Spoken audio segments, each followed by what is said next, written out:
میرے اعمال کی اصلاح کرم سے کر دے۔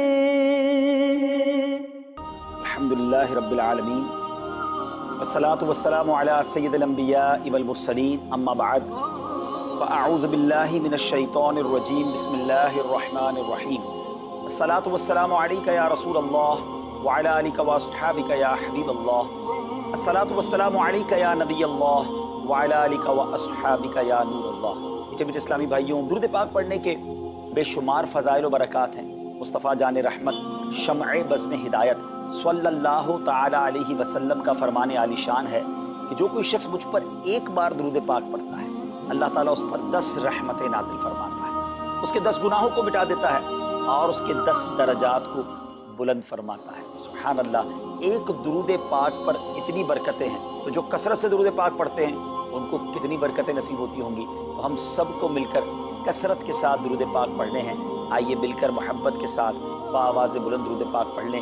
صلو علی الحبیب صلی اللہ تعالی علی محمد صلی اللہ علیہ وسلم۔ میٹھے میٹھے اسلامی بھائیوں، آج جو ہمارا بیان کا موضوع ہے کہ رمضان کا استقبال کیسے کیا جائے، رمضان کی پریپریشن کیسے کی جائے۔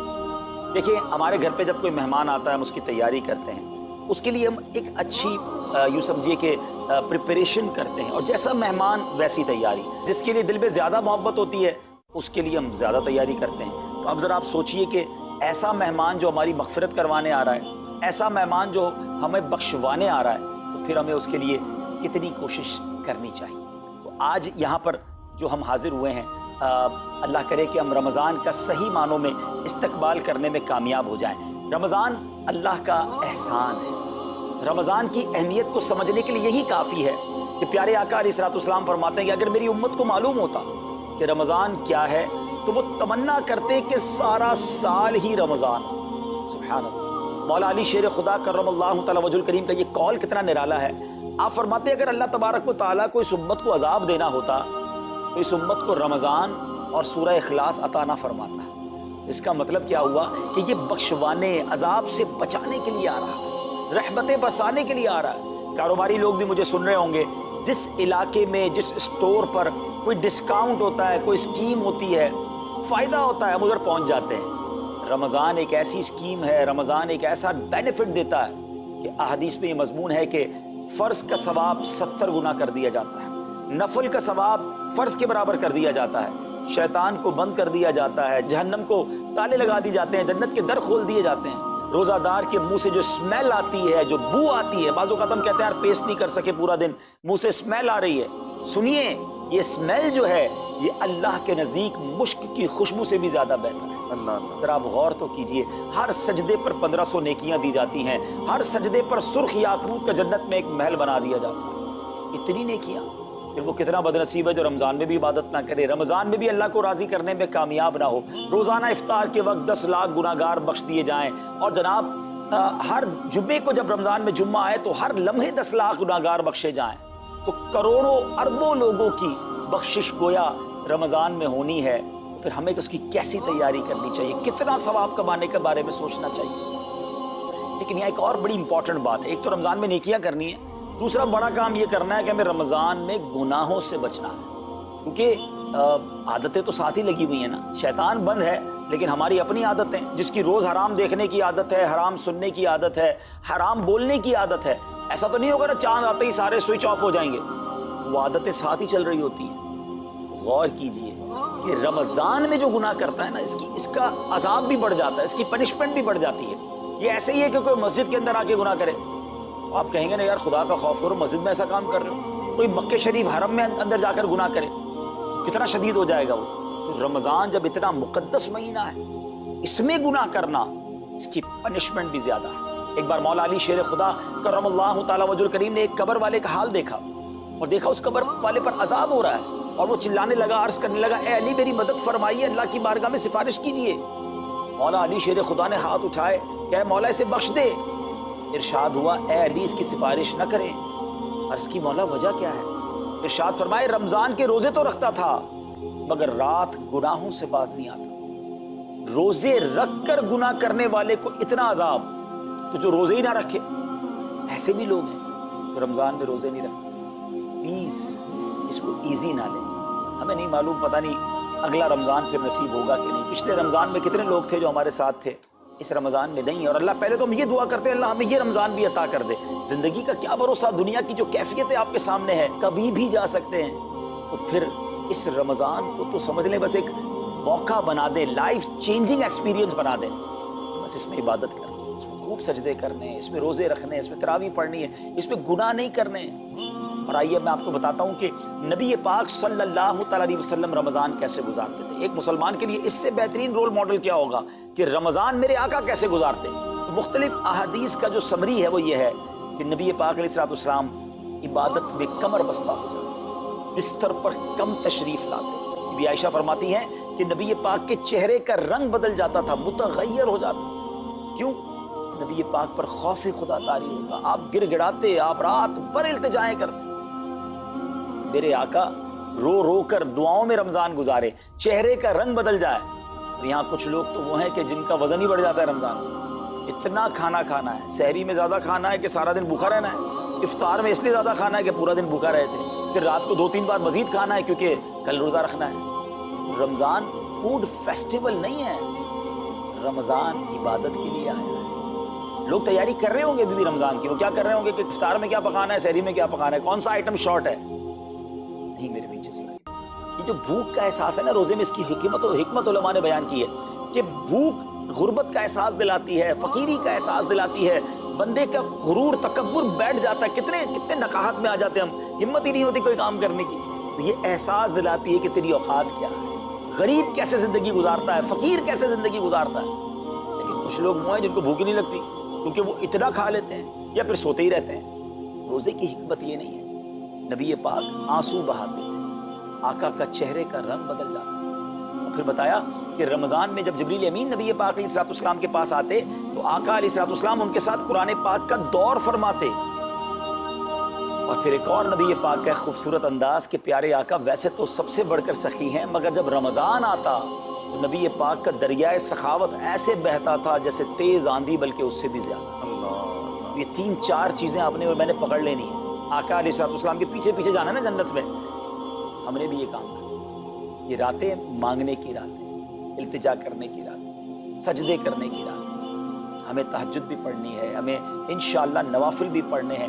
اور کم از کم قرآن ایک بار تو پورا انڈرسٹینڈ تو کریں نا. تلاوت، ترجمہ، تفسیر کب کریں گے؟ بڑی بڑی ڈگریاں ہیں، بڑے بڑے پاسپورٹ اور جناب بہت سارا سرمایہ ہے، مگر ایک بار بھی قرآن پورا ترجمے اور تفسیر سے نہیں پڑھا ہو. بہت سارے لوگ ایسے ہیں. ذرا سوچئے نا. اچھا یہ مہینہ نزول قرآن کا مہینہ ہے. رمضان اور قرآن کو جو خاص نسبت حاصل ہے نا، تو اس مہینے میں قرآن کو پکڑ لیں. آئے اللہ کرے رمضان قرآن کے ساتھ گزرے، ہماری صبح قرآن کے ساتھ ہو، ہماری شام قرآن کے ساتھ ہو، ہم قرآن سمجھنے والے بن جائیں. اچھا میں ایک اور بات بتاؤں آپ، مہینہ کتنا پیارا.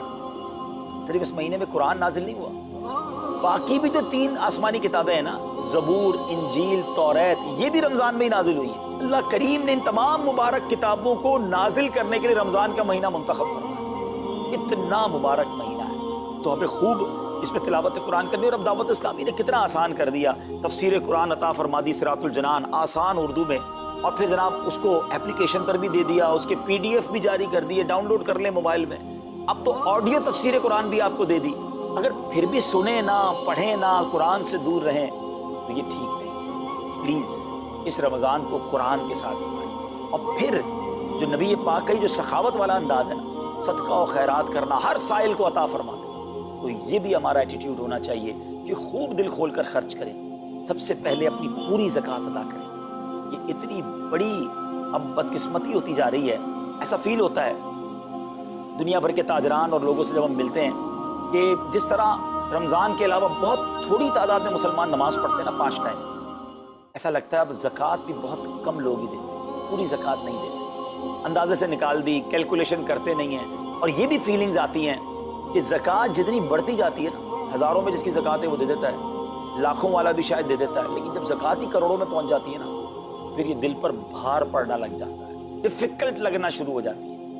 بندہ یہ کیوں نہیں سوچتا کہ اگر اللہ پاک نے مجھ پر لاکھوں میں زکوٰۃ ہے، اللہ نے کروڑوں دیے تو لاکھوں میں زکوٰۃ ہے. اگر کروڑوں میں زکوٰۃ ہے تو اربوں ہیں تو کروڑوں میں زکوٰۃ ہے نا. زکوٰۃ کتنی ہے؟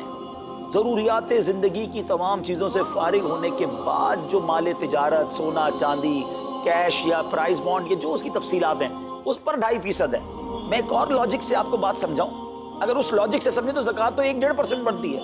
وہ کیسے؟ ہم سب کے گھر نکل گئے، اس پہ زکوٰۃ نہیں ہے۔ ہماری گاڑیاں نکل گئیں، اس پہ زکوٰۃ نہیں ہے۔ جن کی فیکٹریاں ہیں وہ فیکٹریاں بھی مائنس کر دی گئیں، جن کی دکانیں ہیں وہ دکانیں بھی مائنس ہو گئیں۔ اچھا جناب، اس کے علاوہ اگر کرائے پہ کچھ پراپرٹی دی ہوئی ہے، اس پر زکوٰۃ نہیں ہے۔ اگر ان سب پر زکوٰۃ ہوتی، یعنی جو کچھ میرے پاس ہے ان سب پر ہوتی، تو کتنی زیادہ ہو جاتی، اور اتنی ساری چیزیں نکل گئیں، پھر تو اگر ٹوٹل پر لگائیں تو 1-1.5% ہی بنتا ہے۔ اب جب سب کچھ نکالنے کے بعد تھوڑے سے مال پر 2.5% ہے، اور بھی سال میں ایک بار ہے، اس کو بھاری نہ سمجھے، یہ بربادی ہے جو زکوٰۃ نہیں دیتے۔ یاد رکھیے گا، حدیث پاک کا مضمون ہے کہ یہ مال کا میل ہے، جس مال سے مل جائے اس مال کو بھی برباد کر دیتا ہے۔ بربادیاں آتی ہیں، بے سکونیاں آتی ہیں، بیماریاں آتی ہیں، اور آگے جو دے دیتا ہے سبحان اللہ، اس کے بارے میں حدیث پاک میں آتا ہے کہ اپنی زکوٰۃ دے کر اپنے مالوں کو مضبوط قلعوں میں قید کر لو، اپنے مال کو سیکیور کریں۔ لوگ کہتے ہیں انشورنس ہونی چاہیے، آگ نہ لگ جائے، چوری نہ ہو جائے، ڈوب نہ جائے۔ اللہ کے حبیب علیہ السلام فرماتے ہیں، اس کا مضمون ہے کہ جب بندہ اللہ کی راہ میں خرچ کرتا ہے نا، وہ صدقہ بندے کے ہاتھ سے نکل کر اللہ کے دستے قدرت میں چلا جاتا ہے، اور اللہ کریم تمہارے صدقوں کو پالتا ہے جس طرح تم اپنے جانور کے بچوں کو پالتے ہو۔ بچہ ہوتا ہے نا جانور کا، بڑا ہو جاتا ہے، فرمایا بندہ کھجور کا صدقہ دے گا، اللہ پہاڑ جتنا عطا فرمائے، اس دن بھی ملے گا اور ملٹیپلائی ہو کر ملے گا۔ اچھا، جو ادھر خرچ کیا ادھر کیا ملے گا؟ ادھر بھی نبی پاک علیہ السلام فرماتے ہیں، جس کا مضمون ہے میں قسم کھا کر کہتا ہوں، یعنی نبی پاک تو جو فرمائے حق ہے۔ اس حدیث میں تو آقا علیہ السلام قسم اٹھا رہے ہیں، میں قسم کھا کر کہتا ہوں کہ اللہ کی راہ میں خرچ کرنے سے مال کم نہیں ہوتا، نہ ادھر کم ہونا ہے اور ادھر بھی ملنا ہے، تو پھر تو سودا اب کتنا نفع والا ہے۔ اور یہ آپ چیک کر لیں، پوری دنیا میں جہاں مجھے سنا جا رہا ہے کہ جو لوگ پوری زکوٰۃ دیتے ہیں نا، ان کا مال ملٹیپلائی ہوتا ہے، اگلے سال زیادہ زکوٰۃ دے رہے ہوتے ہیں۔ زیادہ زکوٰۃ کیسے ہو گئی؟ کیونکہ مال بھی بڑھ گیا، تو ادھر بھی بینیفٹ ہے، ادھر بھی بینیفٹ ہے، نقصان کا سودا ہی نہیں ہے۔ پھر چاہتے ہو بلاؤں سے بچ جائیں، تو روایتوں کا مضمون ہے کہ صدقہ بلا اور بندے کے بیچ میں آ جاتا ہے، بلا اترتی ہے، صدقہ روک لیتا ہے، لڑائی کرتا ہے اس سے، اور بندے پر بلائیں اور پرابلمز اور ڈیفیکلٹیز آنے سے اسے روکتا ہے۔ اگر چاہتے ہیں کہ برائیوں کے دروازے بند رہیں، چاہتے ہیں کہ بری موت سے بچیں، چاہتے ہیں کہ رزق میں اضافہ ہو، چاہتے ہیں کہ بلاؤں سے بچیں، ادھر بھی مال میں اضافہ ہو، ادھر بھی خزانے ملیں، تو اللہ کی راہ میں دل کھول کر خرچ کریں۔ اور یہ مہینہ it's the right month for generosity, یہ بہترین مہینہ ہے سخاوت کرنے کا، کیونکہ نبی پاک کا یہ انداز تھا کہ رمضان میں خوب سخاوت فرمائیں، غریبوں کی مدد کریں، ایسی مدد کریں کہ چہروں پہ مسکراہٹیں آ جائیں، لوگوں کے دسترخوان اچھے ہو جائیں، ان کے گھروں میں بھی کچھ اچھے کھانے پہنچ جائیں۔ اور اس میں سب سے بہترین طریقہ یہ ہے کہ اپنے غریب رشتہ داروں کو آپ مدد کریں۔ اگر وہ مستحق ہے نا زکوٰۃ کے، تو حق ہے کہ سب سے پہلے اپنے غریب رشتہ داروں کو، پھر زکوٰۃ بچ جائے۔ عاشقان رسول کی عظیم الشان بڑی تحریک دعوت اسلامی آپ کے سامنے ہے، جو دین متین کی خدمت کر رہی ہے۔ جامعۃ المدینہ ہیں، مدرسے ہیں، بچے اور بچیاں عالم بن رہے ہیں، عالمہ بن رہے ہیں، حافظ بن رہے ہیں، ناظرہ قرآن، اور ان سے کوئی فیس بھی نہیں لی جا رہی۔ ہزاروں بچے فری آف کاسٹ ہمارے پاس ایکوموڈیشن رکھے ہوئے ہیں، جن کو کھانا پینا رہنا دعوت اسلامی نے دینا ہے۔ آپ ذرا سوچئے یہ امت کی کتنی بڑی خدمت ہے کہ علماء دینا، حافظ قرآن، مسجدوں کے امام یہاں سے پروڈیوس ہوتے ہیں۔ اور پھر آگے چلیں تو دعوت اسلامی نے اسلامک میڈیم اسکول بنائے دارالمدینہ، پھر سال کی 600 کے قریب مسجد دعوت اسلامی بناتی ہے۔ میڈیا کے ذریعے جو بے حیائی پھیلائی جا رہی تھی، تو مدنی چینل اردو، پھر مدنی چینل انگلش، پھر مدنی چینل بنگلہ۔ اب بچے مذہبی پروگرام اتنا غور سے نہیں دیکھتے تھے، وہ اپنے بچوں کے آئٹمز دیکھنا چاہتے تھے، تو گناہوں بھرے کارٹونز اور پروگرام سے اور پوئمز سے چھڑانے کے لیے Islamic poems, Islamic cartoons, Islamic بچوں کے پروگرام، تاکہ بچے بھی جو ہے وہ الحمدللہ بچے رہیں۔ اور اب اس کی کیا زبردست پاپولیرٹی ہے کہ آپ کڈز مدنی چینل کے یوٹیوب چینل پہ جائیں، ہمارا ایک ایک کلپ 10 ملین 12 ملینز میں دیکھا جا رہا ہے۔ تو کون دیکھ رہا ہے؟ وہ بچے جو گناہوں بھرے کارٹونز دیکھتے تھے، اب الحمدللہ اللہ رسول کی باتیں وہاں سن رہے ہیں۔ پھر آگے چلیں تو دعوت اسلامی جناب یہ دینی کاموں کے ساتھ ساتھ جو ویلفیئر کے کام کر رہی ہے، غریب مسلمانوں کی امداد کا کام، زلزلے اور سیلاب زدگان کی ریسکیو کرنے کا کام، گونگے بہرے نابینا اور معذور افراد کی ریہیبلیٹیشن کا کام، تھیلیسیمیا کے مریضوں کو خون دینے کا کام، 26 لاکھ مسلمانوں کو دنیا بھر میں راشن، کھانا پانی صرف اس ایک سال میں دعوت اسلامی نے پہنچایا۔ تو یہ کمال کی آرگنائزیشن ہے۔ دیکھیں آپ دنیا کی بہت بہت ساری NGOs کو جانتے ہوں گے، کوئی مدرسے چلاتا ہے تو مدرسے ہی چلاتا ہے، کوئی مسجد بناتا ہے تو مسجد ہی بناتا ہے، کوئی کھانا کھلاتا ہے تو کھانا ہی کھلاتا ہے، کوئی جناب غریبوں کی مدد تو وہی کام، کوئی ہاسپٹل تو ہاسپٹل۔ دعوت اسلامی ان ون امبریلا اتنے ساری ڈائیورسٹی کے ساتھ جو دین کی خدمت کر رہی ہے، دنیا میں اس کی مثال نہیں ملتی ہے۔ لاکھوں لوگوں کو دین بھی سکھایا جا رہا ہے، غیر مسلموں کو مسلمان بھی بنایا جا رہا ہے، بے عملوں کو با عمل بنایا جا رہا ہے، بے پردہ خواتین کو با پردہ بنایا جا رہا ہے، بے نمازیوں کو نمازی بنایا جا رہا ہے، ماں باپ کے نافرمان فرما بردار ہو رہے ہیں، شراب اور نشے کے عادی چھوڑ کر نمازی بن رہے ہیں، تو جہاں مریض ہیں ان کو خون بھی دیا جا رہا ہے، گھر میں بیٹھ کر میڈیا کے ذریعے اور سوشل میڈیا کے ذریعے لوگوں تک دین پہنچایا جا رہا ہے۔ تو یہ کمال کی ڈائیورسٹی ہے۔ تو میں تو سچ بتاؤں، یہ جملہ کہا کرتا ہوں کہ میرے اور آپ کے پیسوں کا نصیب ہے کہ وہ دعوت اسلامی میں لگ جائے، تو یہ آپ آگے بڑھیے اور دین کے اس کام میں مزید حصہ ملائیے۔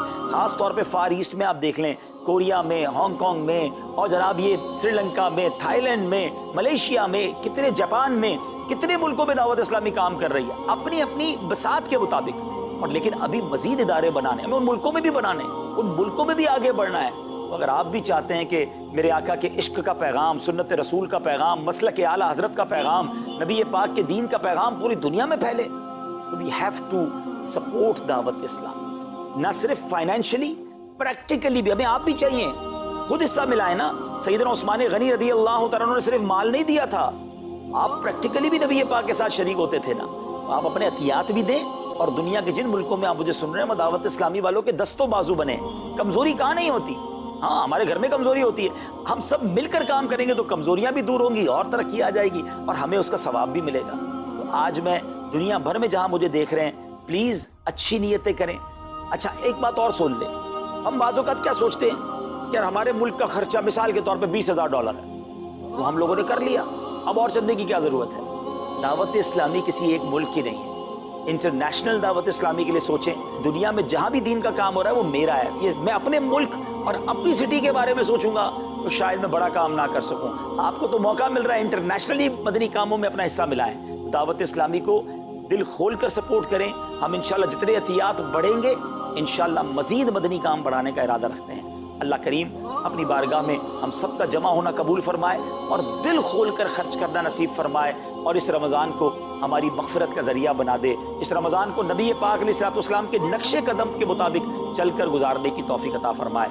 صلو علی الحبیب صلی اللہ تعالی علی محمد صلی اللہ علیہ وسلم۔ میرے اعمال کی اصلاح کرم سے